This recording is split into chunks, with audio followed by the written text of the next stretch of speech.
Power star Pawan Singh को जवाब देने उतरी हैं अक्षरा।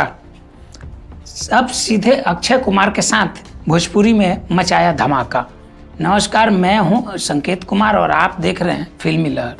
भोजपुरी इंडस्ट्री में एक बार फिर हलचल तेज हो गई है।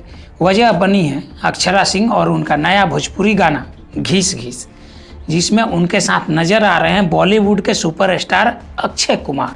सोशल मीडिया पर अब चर्चा तेज है कि क्या अक्षरा सिंह ने ये बड़ा कदम जो है पवन सिंह को टक्कर देने और उनको जवाब देने के लिए उठाया है, क्योंकि पहली बार किसी बड़े बॉलीवुड सुपरस्टार ने इस अंदाज में भोजपुरी गाने में एंट्री की है। गाने में अक्षय कुमार का ज़बरदस्त डांस, देसी अंदाज और फुल ऑन एनर्जी लोगों को खूब पसंद आ रहा है। वहीं अक्षरा सिंह भी पूरे कॉन्फिडेंस के साथ स्क्रीन पर छाई हुई हैं।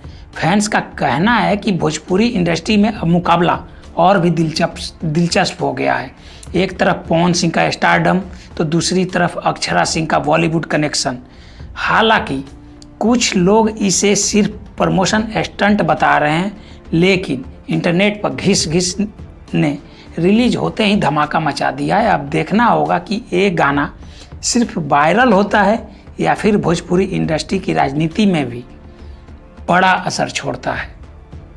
आपको क्या लगता है, अक्षरा सिंह का यह गाना कितना चलेगा? कमेंट में राय जरूर दीजिएगा।